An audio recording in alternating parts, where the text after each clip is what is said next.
Governor's Executive Order N2520 and N2920, which suspends certain requirements of the Brown Act and pursuant to the orders of the Health Officer of San Mateo County. And as this meeting is necessary so that the city can conduct necessary business, it is permitted under the orders as an essential governmental function. Commissioners, city staff who are essential to the meeting will be video teleconferencing into the meeting, and there will be no physical location open to the public. The public can observe the meeting while sheltering at home via the Zoom link as the primary means of participation, or via the cable channel 26 or live stream broadcasts as alternative methods of viewing the meeting. Participation via the Zoom link will enable the meeting to be observed live and will enable the public to speak during public comment periods. The Zoom link will be published, or was published, I'm sorry, in the meeting agenda. Live public comments are being accepted at the meeting in place of email public comments. Public comments may be provided live by members of the public utilizing the Zoom link to participate in the meeting. Utilize the raise hand function in the Zoom application on a computer, smartphone, or tablet, or else enter *9 to raise your hand if you're dialing in by phone. Please ensure your name is correctly entered in your Zoom profile so city staff may properly identify you when it is your turn to speak. Those dialing in by phone will be called to speak by the last 4 digits of their phone number as shown in the Zoom interface. With that said, we'll go ahead then and move to the agenda proper, and we'll start with the roll call, please. Commissioner Berman. Present. Commissioner Godwin. Present. Commissioner Hauser. Present. Commissioner Leal. Present. Commissioner Niblin. Present. Thank you. I think then we'll ask Commissioner Godwin to please lead us in the salute to the flag. Sure. I pledge allegiance to the flag of the United States of America, and to the republic for which it stands, one nation, under God, indivisible, with liberty and justice for all. Thank you, Commissioner Godwin. We'll then move to administrative business, and the first item of administrative business is to approve the order of agenda. Is there a motion to approve the order of agenda? Commissioner Berman. I move that we approve the order of agenda. Thank you. Commissioner Berman has moved that we approve the order of agenda. Commissioner Leal. Second that motion. That motion's been seconded by Commissioner Leal. Could we have a roll call vote, please? Commissioner Berman. Yes. Commissioner Godwin. Yes. Commissioner Hauser. Commissioner Hauser. Yes. Commissioner Leal. Yes. Commissioner Niblin. Yes. That motion passes unanimously. Thank you. I'll then confirm that there are no minutes to be approved this evening. Correct. Thank you. And that there's no need to designate a liaison to the city council meeting. Correct. Thank you. So then we'll move to oral communications. And this is the portion of the agenda that's available to the public to address the Planning Commission on any issue within the subject matter jurisdiction of the commission that is not on the agenda. The time allowed for any speaker will be 3 minutes. I'll ask at this time whether or not we have any speakers who want to address the commission under oral communication. We do, Chair. All right. Why don't we go ahead and start with the first, and we'll just move from there.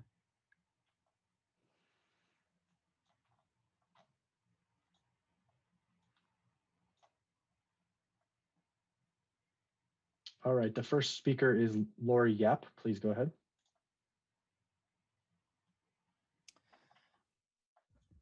Hi, I am very concerned about the TUP for 650 Cape Breton Drive. I understand the necessary hearing for church services has been continued and no date has been set.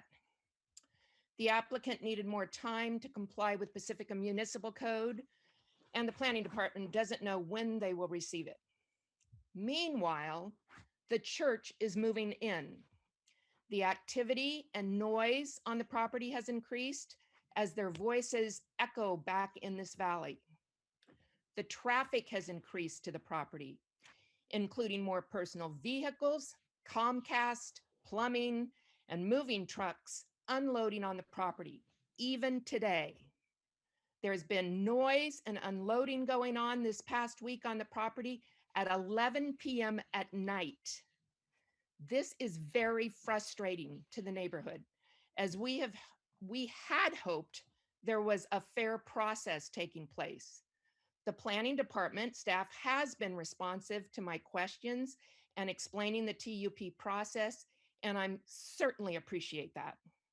However, it does not seem fair that church materials and furniture are being moved in and facilities are being fixed up to conduct services when the necessary TUP hearing has been continued because the church needed more time to comply with Pacifica Municipal Code, and we don't even have a date for that.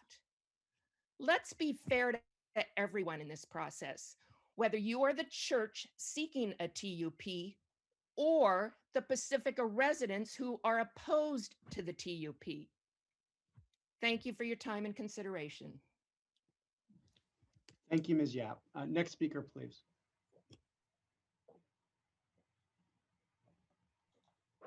Next, we have Cindy, C-Y-N-D-E. Please go ahead.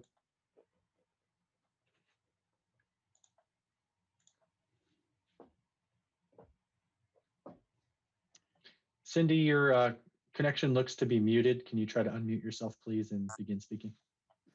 I agree with everything that Lori just said. My question is, has an environmental report been done? Infrastructure reports been done? And why are they moving in if they have not been permitted yet? That's a good question to have. And I think that people need to come back here and really look at the situation. And why would a church need 24-hour guards? That just does not seem viable. And I just don't think this neighborhood can take the traffic or the infrastructures on the roads. And what about all the sewage that these people will be taking and using and disposing of? That's a lot of people for this little community to handle. Not only that, though, what about the rest of the Pacifica coming down Highway 1? On the weekends, it's just as bad. If we're going to have that every single day, that's going to be a big issue. The weekend driving here is horrific. It just doesn't make sense for this church to move in and just do whatever they want to do. They know, but none of the neighbors were notified whatsoever of this coming. Don't they have to notify the neighbors of what's going on and get permission or get their opinion at least? I just think you need to really do due diligence and really check out this church and check out the infrastructure and have an environmental report done. And I agree with everything that Laura Yap said, which is true. Thank you very much for the time. I hope that you will take in consideration of everybody who lives in Pacifica, what the impact of this church can do to everyone and the wildlife and the infrastructures. Thank you. Thank you, ma'am. Next speaker, please. Next speaker is Sherry Stoddard. Please go ahead. Hi there. Good evening. Can you hear me? Yes, ma'am, we can. Please go ahead. Okay, thank you. Thank you for listening to me. For one, I just want to say thank you for your time. But I too agree with Lori Yap. She's actually my mom's neighbor, and Cindy across the way, and Lucy that lives up the street, and Melissa across the street. And I could go on and on about the neighbors that have lived decades after decades there. But you know, I was looking at the application for the TUP that was for 217, and one of the bullet points says change in noise and vibration levels, and they marked no. They also propose that they're going to use organs for their organ music in that OSPAC, I think 1216 was that meeting that I watched. And the second bullet point was a change in ground contours, and they wrote no. They've been pouring cement. I don't know if you're aware of that. I don't know if that constitutes changing contours of the ground, but I think it does. Relationship to a larger project or series of projects was my last bullet point. And that one was, you know, in 1216, they proposed a permit for a PD and an SUP for planned development for future, and they marked no for that as well. So I feel like they're not being transparent, if that's the word. I'm a little frustrated. They're saying that maybe 129 seats, they're moving in pews. That seems pretty permanent for a temporary a TUP. Those aren't flip chairs for just a special occasion. This is long-term. The traffic that's going back and forth there, God help if my mom backs out of her driveway and gets in an accident because of, they say maybe 32 cars will be there. I'm presuming more for the couple hundred people that they're going to put in that tent area. And what if they bus people and say that's how they plan to remedy that? Where are the people going to park for the buses down at Linamar Shopping Center? Then locals can't go to Linamar Shopping Center and go grocery shopping because all these other people are parking there to get bused to the back of the valley for their church service. You know, I do understand that owners have due process in the city's municipal code, but you know, the evidence is there and your neighbors are letting you know loud and clear. You know, if there's an ERR that needs to be done regarding mountain lions and protecting the wildlife there, I feel like it's not being done and nobody's getting responded to. Nobody's hearing a reply from you. So that's all I just wanted to say, and I rescind the rest of my time. Thank you. Thank you, Ms. Stoddard. Are there any other comments? Yes, next is Mary Ann Waterman. Please go ahead. Hello again. Thank you for taking me. I spoke at the last meeting as well. Thank you to the people before me that spoke. Yes, they are delivering pews, not folding chairs, permanent furniture. They had plumbers. They had concrete poured. They're going to bring in organs. They're going to put these mesh things down for the noise, like that's going to help, a little mesh thing. Are you, I'm going to speak to every commissioner here. Have you been there? Have you driven? I want to know if any of you or all, I want all of you to drive up Cape Breton. It's one of those streets that you have to move over when someone comes down. It is not a wide street, is it? It's a residential street. The thought of buses coming up the street is terrifying. The thought of them having armed guards or any kind of guards watching the premises is terrifying. The hill is not terraced. Do you guys all remember the slide in the 80s? So if there's noise vibration, the pouring of the concrete is disturbing the land. This is a nightmare waiting to happen. I am distressed beyond distressed. I can't believe this is being allowed. Again, like Lori said, plumbers have come, trucks have come. There's all kinds of activity there all day and night. And I want to know what you're going to do about it. Be transparent with us. Let us know what is happening here. And come, sit in the driveway, 724 Cape Breton. Come sit in the driveway and watch the traffic. Come on up to the house and see it for yourselves. Thank you for your time. And this is not going away. I am going to keep speaking until something is done here. So thank you very much. Thank you, Ms. Waterman. Next speaker, please. Next is Erin Macias. Please go ahead. Hi, this is Erin Macias. I wanted to echo some of the comments that the other speakers are referring to. The community impacts from this church have already been felt. I have been up there the day that I was up there. It sounded like they were holding a choir practice. They have, you know, roughly 40 cars on the back of the property that can't be seen from plain view.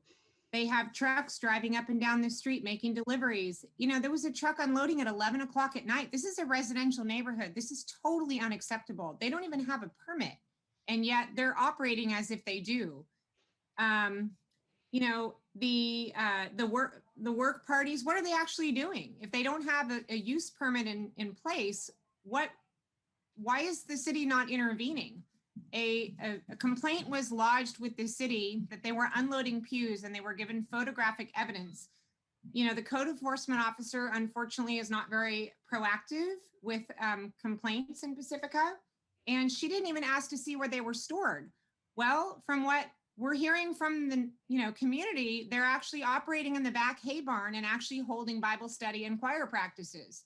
So personally, I think that the city needs to be more proactive in their investigation as to what's happening here and recognize there are cars and trucks and people coming and going at all hours of the night and completely disturbing this neighborhood. The impacts are great, and they are not even operating at full force yet. So please take this seriously.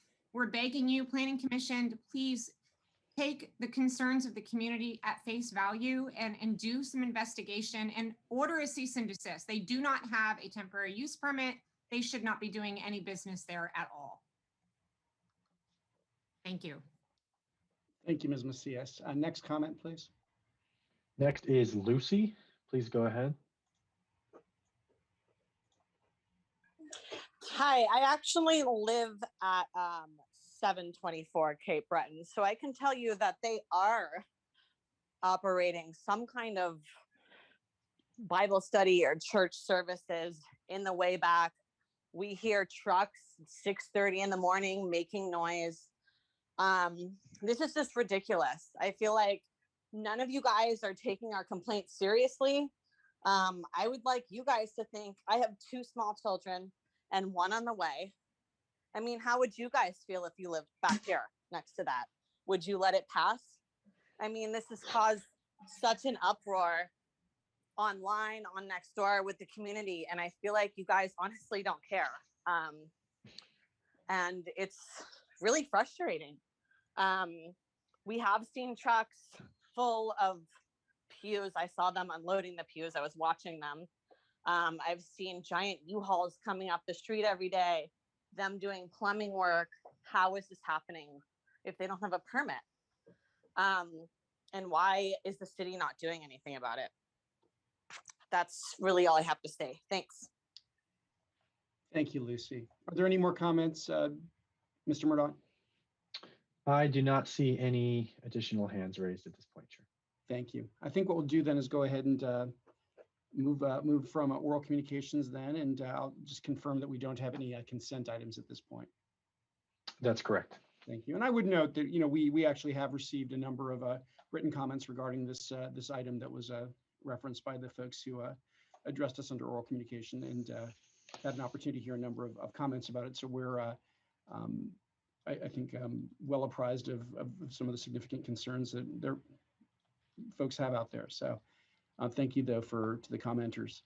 We're going to move then to new public hearings, and the first one is amend UP 97507 and amend CDP 41519. And this is file number 2021-004.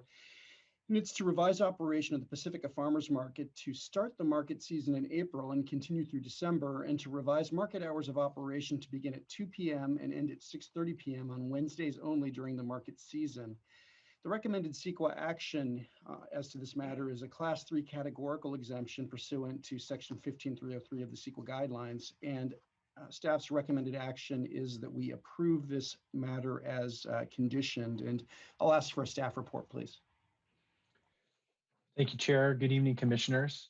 I'm Deputy Planning Director Christian Murdoch. This request to amend an existing use permit and coastal development permit was filed by the city at the request of the Coastside Farmers Market. The Coastside Farmers Market operates the Pacifica Farmers Market under these permits, which were issued by the city in 2007. The farmers market operates on Wednesdays during the market season and is located on a segment of Old County Road in the Rockaway Beach neighborhood.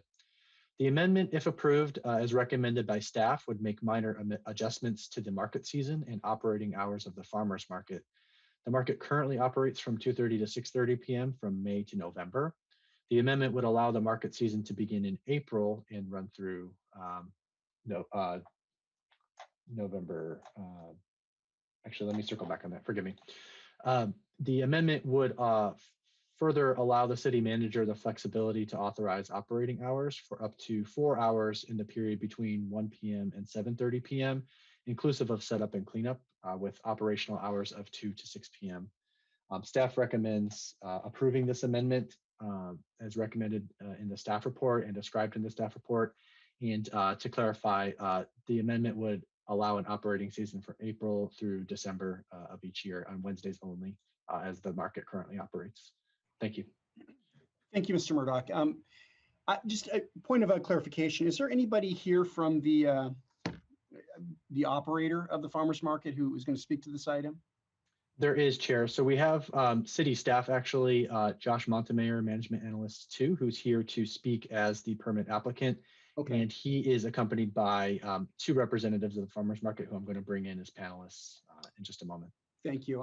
I guess prior to that, then I'll ask whether or not any of the commissioners have any kind of clarifying questions of Mr. Murdoch with respect to the report itself, recognizing that we're going to hear from city staff and the market operator. Okay, well, seeing no questions at this point, I'll go ahead and ask that the applicant speak to the matter and add any gloss that they care to with respect to the report we've already received. Good evening, Chair, and good evening, Commissioners. Thank you, Deputy Director Murdoch, for delivering the staff report. I'll just go ahead and briefly introduce the farmers market operators. On behalf of Coastside Farmers Market, we have Aaron Tormey and Colleen Granahan. They've been they're there every Wednesday when the market season is in operation. So I'll turn it over to them to give their introductions. Colleen, if you want to go ahead. I think actually Aaron is going to speak for the both of us. But thank you for hosting us today, and we look forward to seeing you hopefully in April. Thanks, Colleen. Hi, so I'm Erin Tormey. I'm the founder of the Coastside Farmers Markets. I've been the on-site operator of the farmers market since we first started in May of 2007. And we are making this request basically in response to requests from Pacificans who would like to, they would like to see a year-round market. We are not feeling right now like that is an economically feasible or responsible thing to do. But we are making this request so that we can respond to the changing face of things where, this is going to be, I think, our 15th year in Pacifica or some crazy thing like that. So what we're looking for is a really simple, just a shift in our start time, which has been 2:30 until 6:30. What we're finding is that works really well in the peak of the season when the days are long, but for folks in the later part of the year when the lights when it's dark, basically at 5 o'clock, makes things a little bit tough. And it no longer really fits the community the way it did when we first started. So we're just looking to back up our start time a half an hour. And we're also looking to expand our season that gives us the flexibility to open in April and stay open through the Wednesday right before Christmas. And it will line it up with our season in Half Moon Bay. And again, most of this is response to the vendors and the farmers that we have. Something that makes us distinct in the farmers market sphere is our focus on local coastside Pacifica based businesses. So we have Pacifica based farms, Pacifica based cafes, restaurants, bakers, all that sort of thing. We really want to make it possible for them, particularly now, to leverage the relationships that we've developed over the years to ensure their financial viability and, frankly, to ensure the financial viability of your farmers market, because it takes some money to make this engine run, and we're looking at making sure that it continues to run in a healthy and sustainable manner well into the future. Thank you, Ms. Tormey. Is that all of it for the moment? For now, yeah. Unless you have any specific other questions that I didn't address. Excellent. Well, I'll go ahead and ask if any of the commissioners have questions at this point for Ms. Tormey or Mr. Montemayor.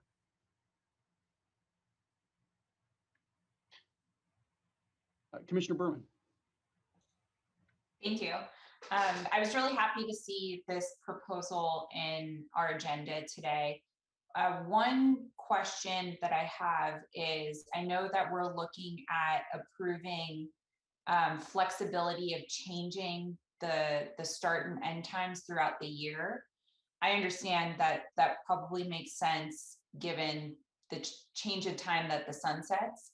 But I'm wondering if there's any concern in operations with having varied start times. Is there a benefit to having a regular schedule? Me personally, I make it a point to go to the farmers market as much as I can. And I honestly don't look up the time that it starts or ends. I just remember that during the pandemic, I'm allowed to go at 3:15 and I better get there before 6 o'clock. But is there any concern that if you have shifting times throughout the year, that maybe people are going to miss out? That's a good question, and I'm happy that you asked it so I can clarify it. What we're asking for is to shift our start time, our regular start time, from 2:30 to 2 o'clock. So bounce it back earlier. The way the whole business around the 4-hour time frame is a health department recommendation. That's a statewide thing because you don't want food being out in uncontrolled temperatures, particularly perishables, for more than that 4-hour period. They reckon that that's about the amount of time that you can keep something in a cooler at the right temperature, say something like hummus or dairy products. And of course, having your produce out in, uncontrolled conditions for hours on end. It's why farmers markets are traditionally 4 hours long. What we're seeking is an earlier start time, again, to respond to just like a long held community belief that we actually already start at 2 o'clock. We never have, but but also be able to, when those days are longer, we have a really hard time just getting people out of the market right at 6, right at closing time. And so it's more about being able to keep our standard operating hours being from 2 until 6 o'clock, but having that flexibility when there's longer days and it's sunny and, there's people on the beach and there's all that sort of thing. It sometimes takes us quite a bit longer to serve everyone who's at the market and get them on the road and out. So that's actually what we're looking for. It's a little hard to put that in a staff report, but that's what we're after, is to back it up, lengthen it by 2 months, and then back up the start time to a consistent 2 o'clock. Great. Thank you for explaining that. Well, thank you for asking. It's a good question. Not seeing any other hands for the moment. I actually had a quick question, perhaps for you, Ms. Tormey, or maybe it was for Mr. Montemayor. I actually got an email. I think looks like most of the commissioners did, and it looks like Ms. Waremeister did as well, from Charles Gust, who had expressed some concerns about parking and traffic flow and things like that, particularly in Wednesday afternoon. And I'm curious, Mr. Montemayor, did you see that email? Chair Nivlin, I did not. Okay. No, I think a lot of the gist of it was really around kind of parking and concerns about whether or not there's really enough parking, given the success that the farmers market, I think, fortunately has, and some thoughts about whether or not maybe there might be some offsite parking that we might be able to arrange, maybe at the quarry. And I don't know. I'm wondering if Mr. Murdoch, maybe you saw that email. Chair, I did not see that email. As to offsite parking at the quarry, for example, any development there of a parking lot, for instance, would require a separate permitting process that's beyond the scope of this authorization that we're seeking this evening. But it's something that we can keep in mind. Certainly, parking is constrained in many locations in town, particularly in our popular beachside locations like Rockaway Beach. Understood. Well, maybe what I'd propose to do is send this email on to you so that staff could consider some of the matters raised. I'm not proposing that we hold up consideration of the item, but maybe something that could be considered. So I'll go ahead and have that forwarded on to you all. If you're all right with it, I'd like to respond to that just a little bit. If you have communications with folks around parking.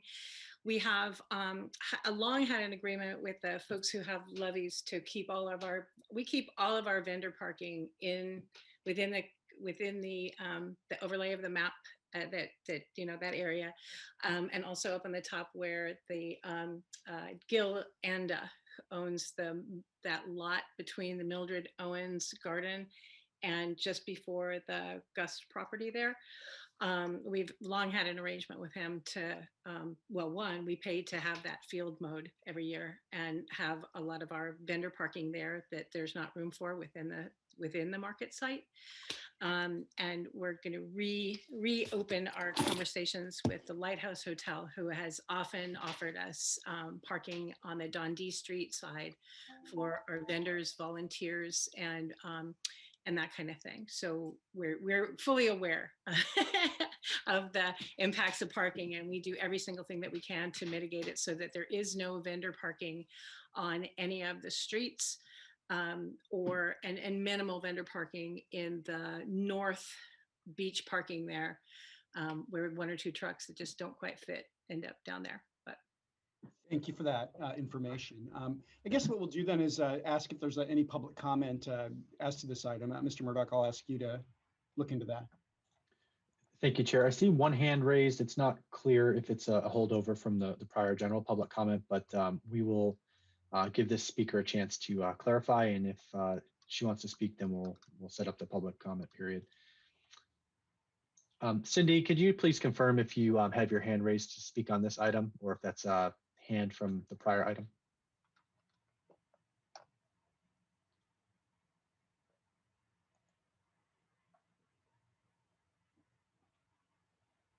And Cindy, if you're trying to speak, you're currently on mute.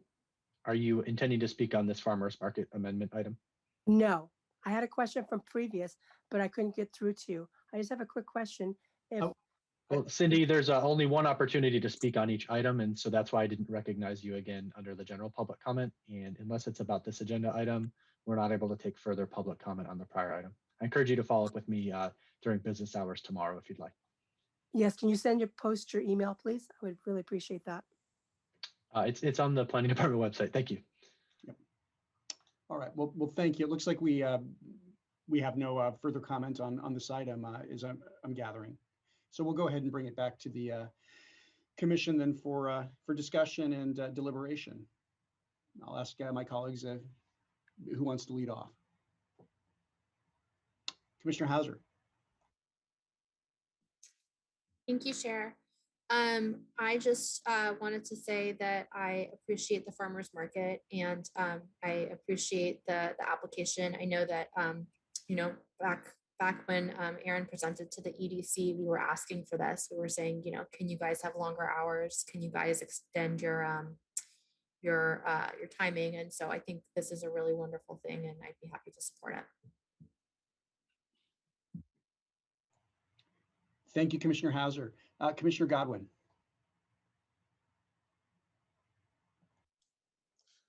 Yeah, I also wanted to say, I think the farmers market has been a real asset to the town.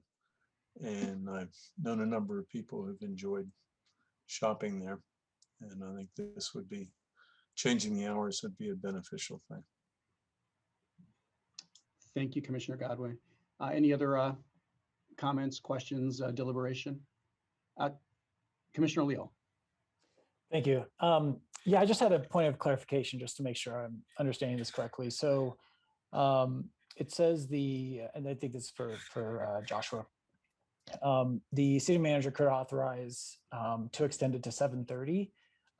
If my math is right, that means the start time would be 3:30 because it would only be limited for 4 hours of operation. Is that correct? So the request would be to, as Aaron explained earlier, to bump the hours to begin at 2 o'clock. Okay. I think you might be referring to the towaway hours. The towaway hours would be posted between 1 to 7, I believe 7:30. Aaron, feel free to jump in if that sounds okay. Commissioner Leal, I think under that scenario that you described, it would be a 3 p.m. start time, unless the farmers market was willing to have an even shorter cleanup period. So the authorization for up to 4 hours would mean they'd have to start at 3 to end at 7 to have cleanup and vacation of the site by 7:30 p.m. But at this point, we've not heard any interest to open later. Mm-hmm. When, on the contrary, they actually want to open earlier. Yeah, totally understood. I just want to make sure that I understood that it, and the public also understood that it would still be 4 hours, regardless of kind of the movement within that time range. The operations would still be 4 hours for the farmers market that people could attend, and then you have the bumper for cleanup and setup. Correct. Thank you. Thank you, Commissioner Leal. Well, I don't see any other hands. I think a motion would be in order if someone wants to make that motion. Commissioner Hauser. I am happy to make the motion. I move that the Planning Commission finds the project is exempt from the California Environmental Quality Act and approves amendments to use permit UP 975-07 and coastal development permit CDP 415-19 by adopting the attached resolution, including conditions of approval in Exhibit A. Thank you, Commissioner Hauser. That's the motion. Commissioner Leal. I'll second that motion. Thank you. So we have a motion by Commissioner Hauser and a second by Commissioner Leal. Could we get a roll call vote on this matter, please? Commissioner Berman, Yes. Commissioner Godwin, Yes. Commissioner Hauser, Yes. Commissioner Leal, Yes. Commissioner Niblin. Yes. That motion passes unanimously.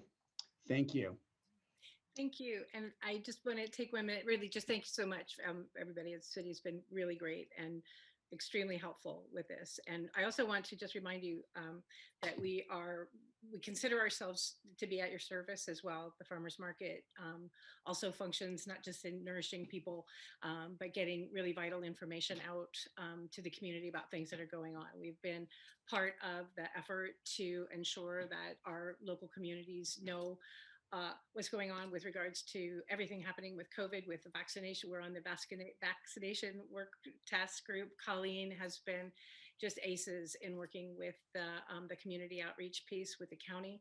And so if there's anything that you want the community, a really engaged and involved part of your community to know, please reach out to us and we'll make sure that we use the channels that we have to get that information out at a time where it's kind of hard to do that. So Right. Well, thanks for all you do there. I acknowledge Colleen, Colleen is your on the ground manager at the farmer's market there.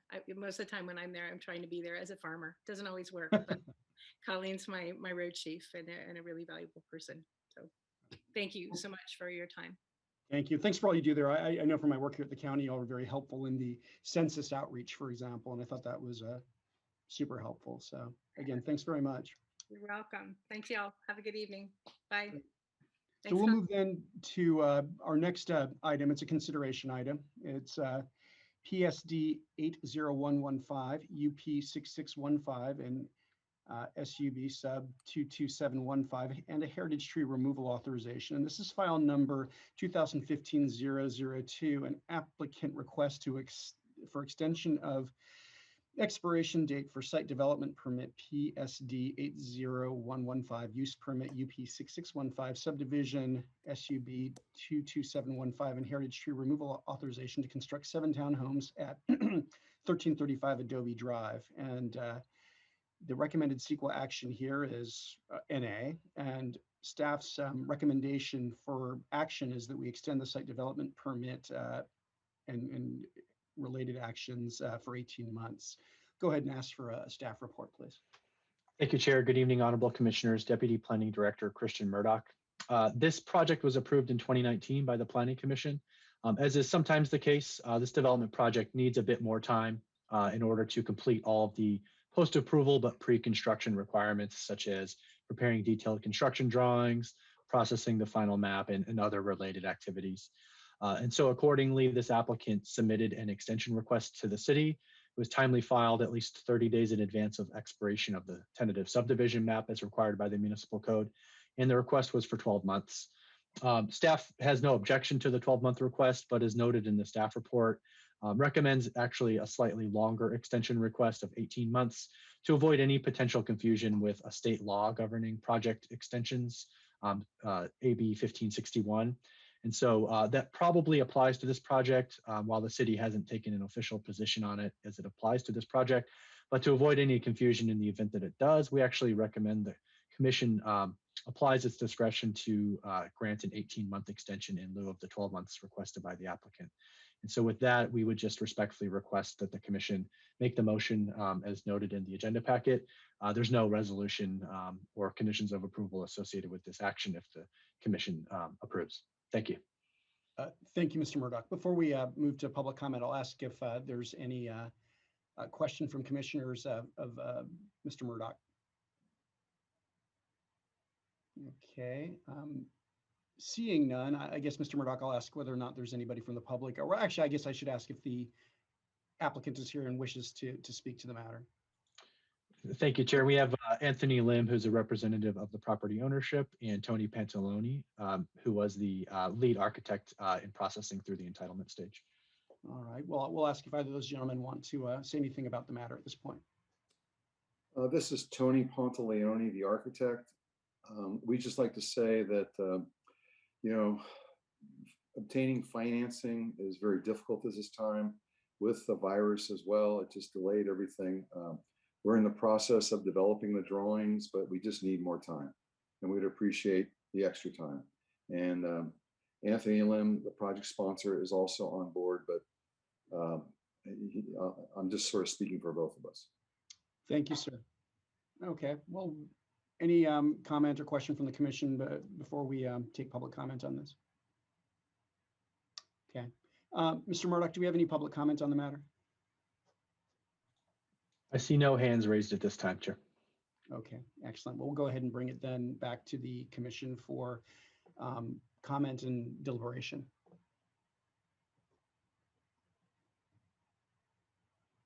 We'll see if any of the commissioners would like to start the conversation.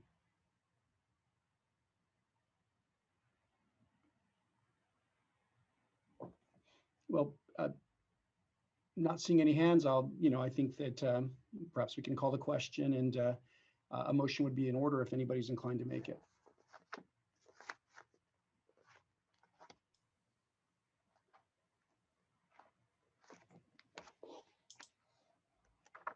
Commissioner Godwin. I move we, as the Planning Commission, extend the site development permit PSD 80115, use permit UP 6615, tentative subdivision map SUB 227-15th, and heritage tree removal authorization by 18 months to establish a new expiration date of September 4th, 2022. Thank you, Commissioner Godwin. We have Commissioner Godwin's motion. Is there a second? Commissioner Hauser. I will second the motion. Great. Well, we have Commissioner Godwin's motion and Commissioner Hauser having seconded it. Could we get a roll call vote, please? Commissioner Berman. Yes. Commissioner Godwin. Yes. Commissioner Hauser. Yes. Commissioner Leal. Yes. Commissioner Niblin. Yes. And that motion passes unanimously. Thank you. So before we move to communications from commission and staff, I'm going to note that anyone aggrieved by action of the Planning Commission this evening has 10 calendar days to appeal the decision in writing to the City Council. If any of the above actions are challenged in court, issues which may be raised are limited to those raised at the public hearing or in written correspondence delivered to the city at or prior to the public hearing. Judicial review of any city administrative decision may be had only if a petition is filed with the court not later than the 90th day following the date upon which the decision became final. Judicial review of the environmental determinations may be subject to a shorter time period for litigation, in certain cases 30 days following the date of final decision. Okay, then we'll turn to commission communications. Are there any commission communications?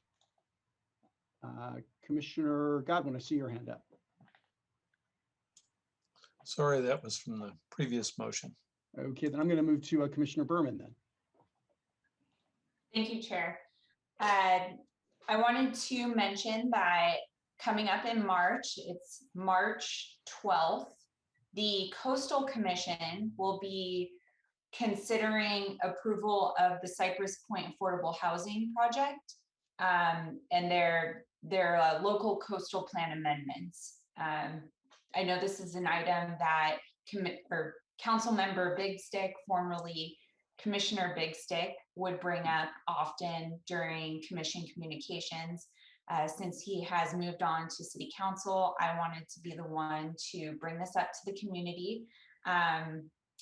For disclosure, I am on the design team of this project, but I did want to mention this in case there's anyone that is passionate about filling the housing gap, especially on the coast side. It would be extremely beneficial to speak out at the upcoming Coastal Commission meeting. You could go to the Coastal Commission website. Again, it's March 12th, and the meeting begins at 9. This agenda item is item number 14, so it'll likely be midday. But welcome to hear any support. Thank you. Thank you, Commissioner Berman. Commissioner Hauser. Thank you, Chair.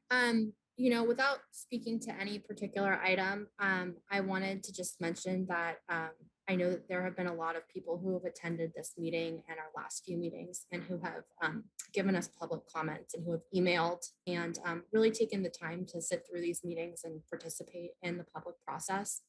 And I know that some of the processes can be frustrating, but I just wanted to tell the people who are still listening that, we hear you and we read these emails and we really do care what you think. So I, again, without being able to speak to items that are not on the agenda, I really appreciate all of the input, and it does not go unheard or unnoticed. Thank you, Commissioner Hauser. Well, that's the looks like the hands we have for commission communications, and that will take us then to staff communications. Mr. Murdoch, please. Thank you, Chair. I think 2 points. There was going to be one, but I think I'll add a second. First point is the City Council will be undertaking its annual goal setting process this weekend. And so Friday, there's a special meeting beginning at 1 p.m. And on Saturday, a special meeting beginning at 9 a.m. And the public is welcome to observe and to comment during the appropriate periods on the goal setting process. And those agenda materials are available with the links to the Zoom meeting for City Council on the city's website. The second point was just to dovetail on what Commissioner Hauser mentioned. We do receive all of the public input that's provided. We read all of them, and we are taking appropriate steps where appropriate to follow up on information and points identified by the community in relation to their complaints that they send us. With respect to commissioners in particular, it's important for the community to know you may not typically receive a direct response from the commissioners. They're obligated to remain neutral and unbiased in relation to items that may come before them. And so you aren't likely to receive a direct definitive opinion or response from the commissioners, but they do forward information, again, as appropriate to city staff for follow-up. So thank you for understanding our processes do have limitations and certain elements to them, and we are following all appropriate processes and procedures. Thank you, Mr. Murdoch. I think that will take us then to adjournment. I'm going to entertain a motion to adjourn if there, I'm assuming there will be one.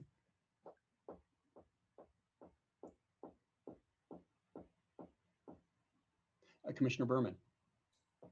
I move that we adjourn the meeting. Commissioner Hauser. I'll second the motion. So we have a motion and a second to adjourn. Mr. Murdoch, roll call vote, please. Commissioner Berman. Yes.